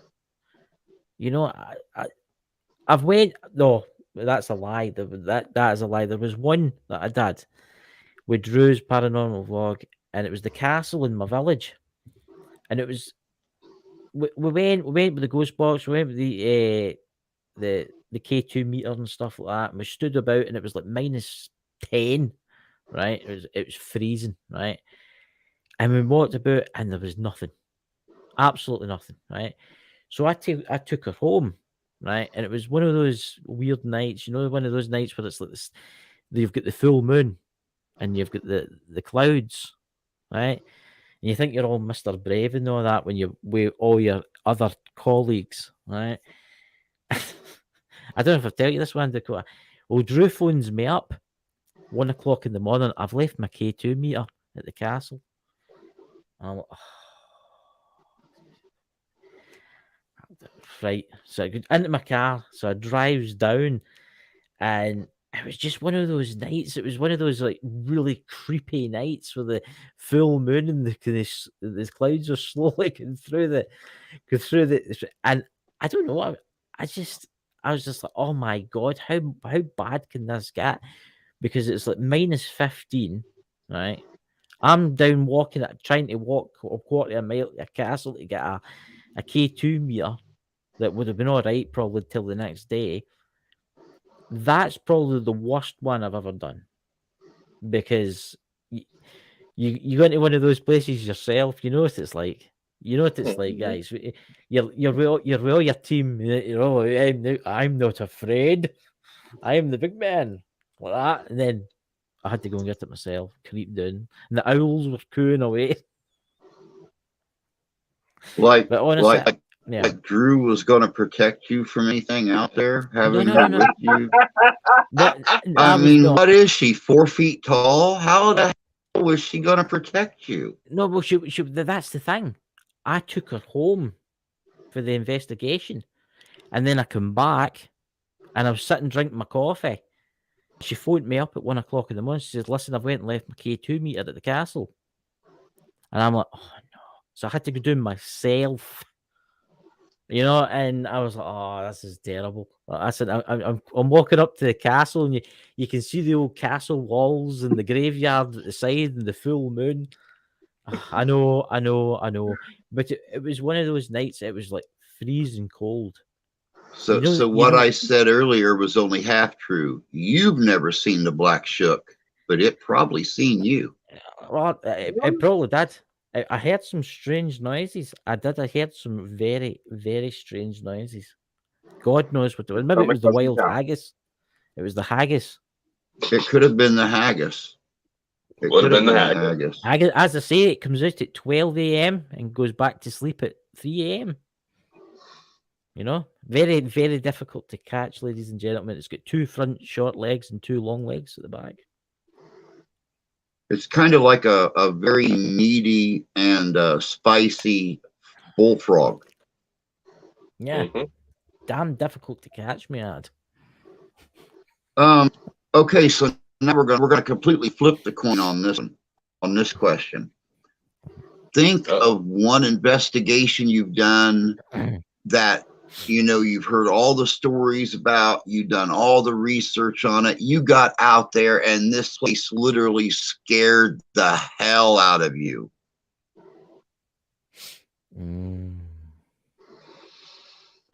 Let me think about The that one. activity was off the scale. It was so scary your balls tried to crawl back up inside you for protection.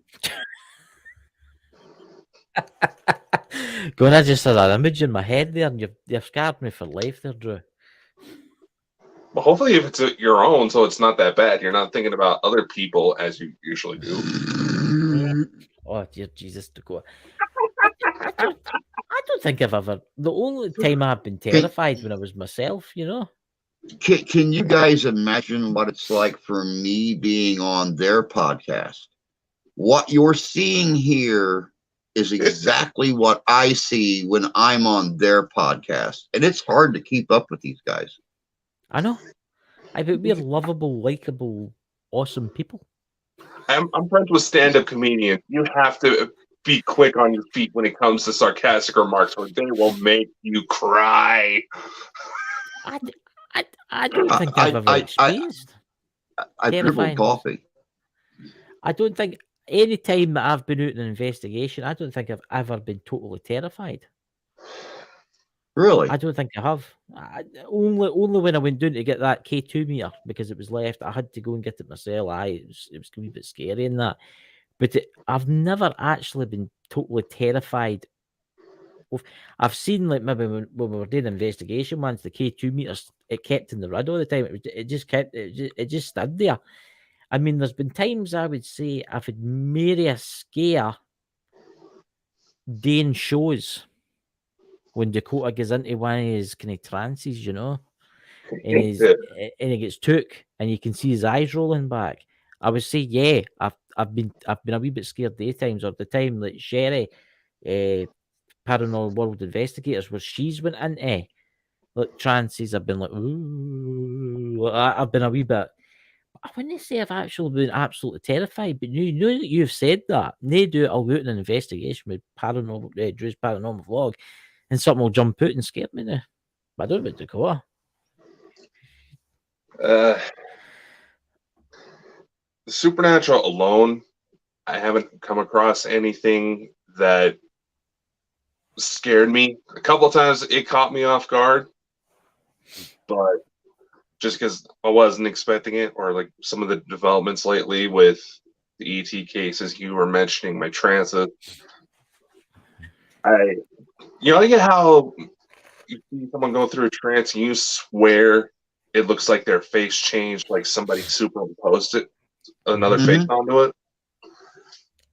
I noticed that about one of my trance videos. So what I did was actually take a little snippet where I saw it especially strong, and I ran it through an artificial intelligence program to enhance the image. There was a second set of eyes just under mine, a mouth that was all distorted coming out, and towards the side, you see it literally trying to manifest on my face. I don't know if it was just how the program rendered it, but it was freaky nonetheless. And I've tried it to where I angle the camera about the same way. I try to replicate the lighting conditions. Wouldn't do it. Only when I got into those. The only time I've ever been legitimately scared was because there was a point in time I did have a partner, and there was a case we took on where something dark started coming out. It got to the point where we saw shadows crawling the wall like lizards. I ended up getting possessed, and she almost died that night. Oh, wow. But something That's about quite bad. that trance I got into made everything back off. She swears up and down to this day she saw wings come out of me at some point. to the point where to this day she is now married, but wears my name with a bear claw because we were in high school at the time and the bear was the mascot as a tattoo on her shoulder for protection. So anytime she goes to feel that, she swears she feels that tattoo start to warm up, like something about me is trying to come through and keep an eye on her. Mm-hmm. So yeah, Chris, you had Drew as your little redhead. I had my own at one point too. And it got to the point there. After that, she swore up and down that we were dating at the time. She's like, Dakota, I care about you. I know this stuff will not leave you alone, but I can't be doing this with you anymore. She was that scared. She looked at me and said, I honestly hope I never have to call you. About a year and a half ago, she ended up calling me because she got attacked one night, had 3 claw marks right across that tattoo. Good. And she ended up losing the baby she was pregnant with. Nice. So yeah, that's the only time I've ever been scared is when I know that somebody else is about to get hurt and I'm not sure if I can stop it in time. Yeah. Wow. And I you hope see, yeah. I've been through that same situation. You know, we randomly take people on investigations with us that are very interested in the paranormal or want to get into the paranormal investigating field. And I can think of 2 girls right off the bat just in the last few months that have gone to one investigation with us and never came back. I mean, they literally got the bejesus scared out of them at these investigations, or they were touched, or they had a mark on them. One of them had scratches. She felt them go down her back. But we checked her right there on site, had her pull her shirt up and keep herself covered and everything, and lifted the back of her shirt up, and sure enough, there was marks on her back, and that was the first and last investigation she ever went on. So, and the other one just felt like felt like her leg was rubbed or something. And now we've got 2 with us. One's a psychic medium. She's amazing. She's building her abilities as she goes. The other is a investigator for Midwest Parahistoric Society. When we done the Masonic Temple here a couple weeks ago, she actually felt like she got bit on the front of her right thigh, and we shut the cameras down and everything till she could get herself appropriately covered, and just showed her thigh, and sure enough, there was a ring, almost like a bite, on the front of her thigh, about maybe 4 inches from the edge of her leg where her legs touch. So I mean, it was very close to the nether region, and she's balls to the wall, gung ho to get back out in the field and do another investigation. So you don't care. Scratch me, bite me, punch me. I don't care. I am getting back out. I'm gonna prove you're real. So, my props to Kennedy and Heather. So, all right. I know we've got about 10 minutes left in the stream, everybody. Does anyone have any questions for these guys? We got 8 people watching right now. I know somebody out there has to have a question. Mysteries of the universe, asked Dakota. What? Yeah, that's it. What is the answer to life? Well, that's a good question, actually. There, Dakota, what is the answer to life? To experience. I think it's more to learn something new, and then when you go back, I think your life. I think when you die and you go back to where you came from, this is school. This is just like a big school, right? And when you die, it's like graduation. You go back, and you get your exams, and then you get the choice. He says, you can either stay here or you can come back again. I honestly think you just keep doing that over and over and over until a certain point. I don't know what happens in that certain point because it's not happened to me yet, obviously, but there you go. Well, actually, Carrie on the chat just give me the answer I thought one of you guys would, but 42. 42. I was seriously waiting for Dakota with his sense of humor just say, oh, 42. Yeah, I should probably turn off this light. It's affecting me. You're looking rather kind of funky coloured and all that, you know. So, It's- again, you know, we're down to 8 minutes. We have 8 people watching. Does anybody have any questions?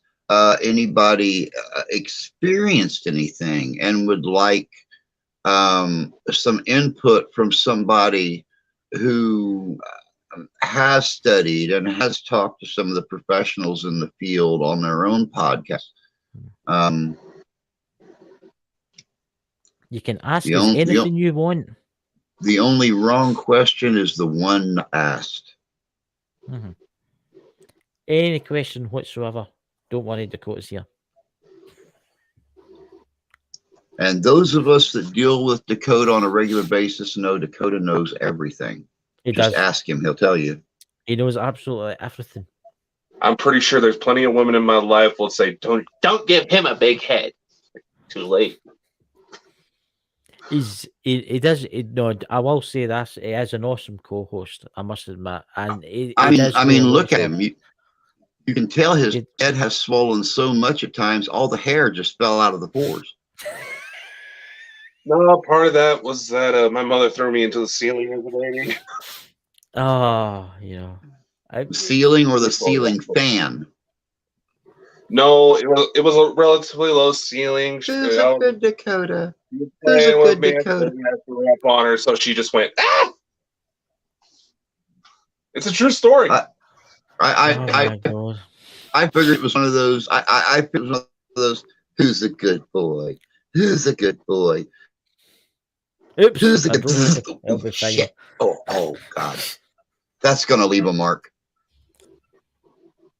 No, I have my little brother try to chop my head off with a ceiling fan once, but See, you're lucky.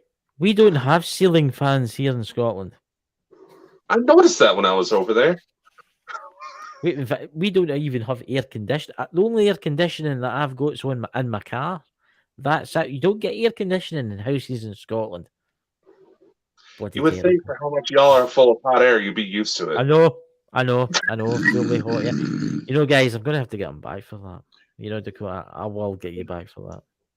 I'm still waiting for you to get me back for the Scotty Potato Terrible. Head. Terrible. See, this is my co-host. If I didn't need him, I would fire him. Yet I'm the one that's taking all the legal reins, making I Bald and Bonkers an official company. That's right. Yeah, I was That's getting right. ready to ask you what. I was just getting ready to ask you. We got like 5 minutes left. What is in the future for Bald and Bonkers? I know we've talked about it a little bit. Some of the things you've got in the works right now. Some of the plans you have. What's coming in the future for Bald and Bonkers? Many things. I mean, besides becoming millionaires, getting a movie made about you, Brad Pitt and Tom Cruise are going to play these guys. Tom Cruise for him. Yeah, because he's only That's that tall. That's terrible. That's terrible. No, Bald and Bonkers Network is going to many places. I mean, you're joining it, aren't you, Drew? You're joining the Bald and Bonkers Network. I will be joining the Bald and Bonkers crew in the near future. I will be doing shows with the network, and yeah. I mean, we've also got a documentary all about me. You know. No, we're doing that. We're doing a UFO documentary. Someone who's actually interesting. What? Yeah, we have a documentary coming out. Chris and I, we've been kind of tossing an idea back and forth of co-authoring a book together. Yes. We're looking into expanding our distribution. So if you want to check us out, just Google Bald and Bonkers. We have listings on IMDb. We're across 40, I think we're up to like 47 different destinations now for where the shows go out. Little something different with everybody's channels. Yeah, I just added 2 more. Oh, yeah, I noticed a couple. What is it? So is Bigfoot connected with UFOs, or does Bigfoot walk through a portal? Oh, Dakota, you're the Bigfoot man. Now there's and Connie Bucklebunny lives in Colorado, so. Oh, hey, I got a Nexus Park shirt on. There you go. Anyway, no. Actually, in my experience, yes, there is UFO activity that does seem to be related to Bigfoot, but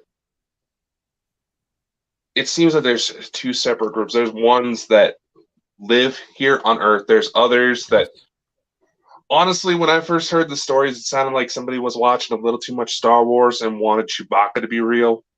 For what reason, I do not dare ask this day and age. But as far as how such a big creature can be so elusive, you got to remember there's natural camouflage involved with its fur to where it bends the light just right. Yeah. I've dealt with a Bigfoot investigation, which, a little secret, if you're out and about, and I'm being completely serious when I say this, if you're out and about, you say you're out camping and you're thinking you're in a Bigfoot hotspot, you want to try to lure one out, bring chocolate. Just leave it out. Yeah. You'll have me crawling at your tent. Just a regular chocolate bar. You know. She says about portals. Portals are definitely real. I mean, that's how spirits travel. They travel through portals. And a lot of interdimensional beings use portals to travel. Mm-hmm. And we do have a good friend of ours, Mike Coleman, or better known as Mike the Naked Bigfoot. You might have seen us get a little psyched up if you ever watched one of our shows. Yeah. He fully believes that there is some sort of trans-dimensional quality in Sasquatch reports, but that is something I would want to look into further, because that'd be awfully impressive for what's essentially a really intelligent 7-foot tall gorilla. Yeah. Awesome. Wow. I didn't know about the chocolate thing. Oh, there's a video you'll want to check out. Okay. There you go. The next time you go camping, you'll need to take some milk tray with you, you know? Well, we don't really have as many Bigfoot sightings around here as we have Dogman sightings. So I'm thinking just leftover steak and hot dogs will work just fine for that one. You better watch me and Dakota's know in the area. We'll be trying to get into your tent. Wake up in the morning, Dakota sitting in our lounge chair roasting hot dogs over the fire for breakfast, and we'll know that, Okay, so getting back to Bald and Bonkers. There's somebody wanting a link there, Drew. Hold on. Drop a link. Actually, you guys are I believe both carry wrenches in my chat. So when do you guys drop the link for Bonkers? See if I'm quicker on Dakota here. Let's see if I'm quicker on Dakota here. I just posted the flow code, the flow page that'll help find all of our spots a lot quicker. See, he's quicker than me. But maybe she's just wanting the channel link, like I've just popped in. See? Yeah, but if you want to see Bald and Bonkers Network, we do have a charity partnership now set up too to help the people in Ukraine. Yes, we do. Dakota's made some amazing merchandise, by the way, Drew. You see some of that. And Chris, I haven't had a chance to tell you that the FU Putin merch is starting to pop up on eBay. Mint it. I'll maybe purchase something for myself then. Come in, guys. Subscribe, guys, because we've got an amazing guest tomorrow night. A Hollywood personality. So, exciting night tomorrow night. Oh yes, definitely going to be an interesting one tomorrow. Then I think for Sunday we could probably do a open panel to discuss things because I imagine we're probably going to need to process everything. I think we will. And I would just like to say thank you, Drew, for bringing this on your amazing show you've got. Oh, it's my pleasure, guys. It always is. There you go. Always is. Oh, yeah. What's that? Think about Coda, I'm still going to need to sit down with you sometime in the near future and figure out how to, since you're so computer savvy and I'm a technotard, I'm gonna need you to. We're gonna have to sit here, and do the live chat thing and have you fill out my IMDb page and everything. Well, I am setting something up right now to help everybody because we do have another couple of recruits that expressed interest in joining us. So, who may they be? I wonder. There, Yoda. You'll need to tell me who they are. I'm gonna have to come through the night and tickle you. Carrie asked it a few minutes ago, and Buckle Bunny just asked, "What kind of chocolate does Bigfoot like?" What was it that the guy used? Hershey's bar. Well, I just used a Hershey bar, and that worked just fine. But the story behind this one, it was a gentleman. I believe it was out of New Jersey, if I remember correctly. He's a retired forensics analyst. The part of the woods where he retired to is known for a lot of Bigfoot sightings. So part of it, what he does, he has a bunch of trap cams set up to try to capture images. Yeah. Well, one day he had the usual lettuce, meats, stuff like that. He ran out, but he had a certain kind of chocolate bar. I can't remember what it was, but he just set it out. Figured, oh, what the hell? Let's see what happens. He has a thermal camera set up. Then all of a sudden, you see what looks like. You see this figure coming through, all white, so it's not somebody in a ghillie suit with awfully long arms trying to sneak over to grab the chocolate bar.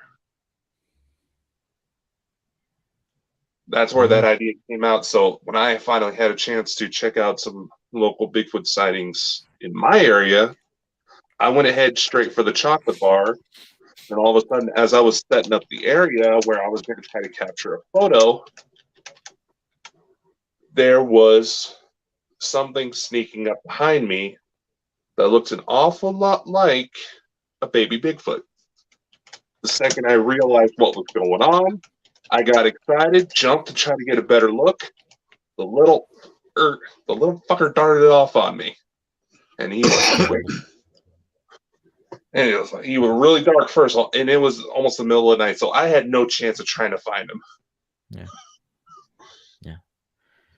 Okay, so really, really quick, go on and finish what you were saying about what's coming up with Bonkers in the future, and we'll get this thing ended.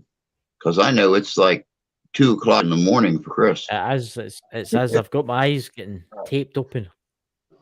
Right, we are in the beginning stages of setting up for a documentary. I have been scouting out some more talent that you've seen on some of our shows. We have an official website coming together to help pimp everybody out. We had the Ukraine merch to raise money for people being affected by the Russia-Ukraine conflict. We have all sorts of different projects, further distribution. I can go on. Lots and lots of stuff. Come over to the channel, give us a subscribe, and you'll get to see amazing stuff's happening. And you'll get to see some amazing shows too. Because we've got the Inner Quartz, we've got the Lost Magics, we've got the Saturday Night, we've got the Contact. Soon we'll have Drew's new show, whatever it's got to be called, I don't know. And hopefully more shows. So pop over, Give us a subscribe. Plus, you can listen to us too on Amazon Music. Yeah, Amazon, Google Podcasts, iTunes, basically everywhere we can get away with putting us up without having to charge an arm and a leg, we're up on. Like I said, just Google or use that flow code that I'll post in the chat again. That'll help find it a lot quicker.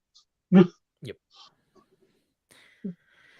Yes, it's all right, 7 guys. minutes past 2. Yep, and I'm getting ready to call it now. So thank you guys for coming in and hanging out with us the last couple hours. It's always a pleasure sitting down and talking. We don't do it enough. No, we don't. So, Chris, get your scrawny Scottish ash to bed. Hey, we're going to my bed. And dream of cold liquor and Hotman. You know, I'm going to dream. You know what I'm going to dream about tonight? I'm going to dream about chocolate and Bigfoot. And purple women. Okay.